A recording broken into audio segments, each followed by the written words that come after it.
Hello दोस्तों, आज मैं आपको बताने जा रही हूँ हेयर स्पा के बारे में। हेयर स्पा क्यों करते हैं, हेयर स्पा किस लिए होता है, उसके क्या बेनिफिट्स हैं। हेयर स्पा बालों और स्कैल्प को गहराई से पोषण देने और रूखेपन को दूर करने और डैमेज बालों को रिपेयर करने के लिए हेयर स्पा करते हैं। ये बालों को मजबूत, चमकदार तथा बाउंसी बनाता है, साथ ही तनाव को भी कम करता है। हेयर स्पा बालों के लिए रिलैक्सिंग थेरेपी है। डीप कंडीशनिंग साधारण कंडीशनर से बालों की ऊपरी परत को काम करता है, लेकिन हेयर स्पा क्रीम जो होता है बालों की जड़ों में जाकर उन्हें नमी और पोषण देता है।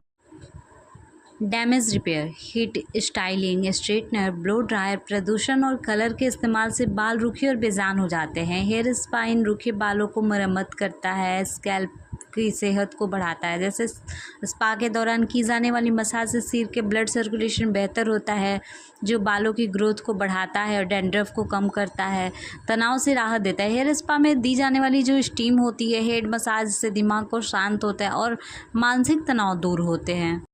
अभी तक हमने हेयर स्पा के फ़ायदे के बारे में बात किया, अब हम लोग हेयर स्पा के नुकसान के बारे में बात करते हैं।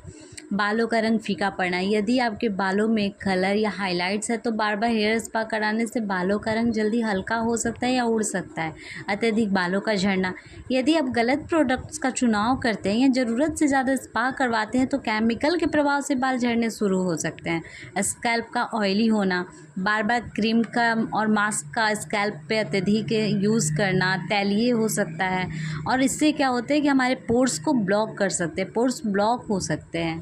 चलिए अब हम लोग जानते हैं कि हेयर स्पा के लिए हमें किन चीज़ों की ज़रूरत होती है, जैसे सेक्शन कॉम, serum, spa cream, shampoo, hair oil, towel, bowl, rose water, shower cap.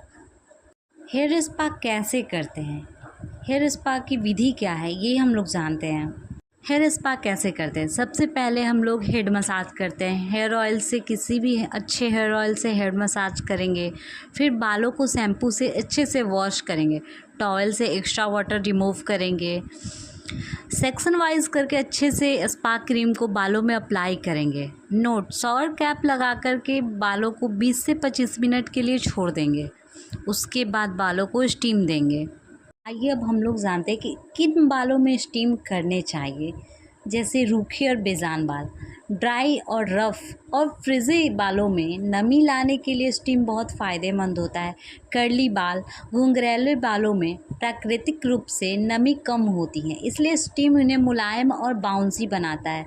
कम पोर्स वाले बाल, जिन बालों में कोई भी प्रोडक्ट आसानी से अंदर नहीं जाता, उन्हें स्टीम की मदद से पोषण दिया जाता है। नोट, अब हम लोग जानते हैं कि किन बालों में स्टीम नहीं करने चाहिए। बहुत ज़्यादा हेयर फॉल, सीवियर डैंड्रफ, रूसी या फंगल इन्फेक्शन होने पर स्टीम देने से बालों में समस्या बढ़ सकती है।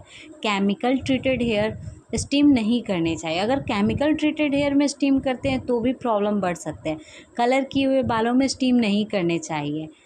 अब हम लोग ये तो जान चुके हैं कि किन बालों में स्टीम देने चाहिए और किन बालों में स्टीम नहीं देने चाहिए। चलिए हम लोग आगे के प्रोसेस को जानते हैं। हेयर स्टीम करके बालों को 5 से 7 मिनट तक अच्छे से मसाज करेंगे, उसके बाद नॉर्मल वाटर से हेयर वॉश कर लेंगे और लास्ट में बालों में सीरम लगा देंगे।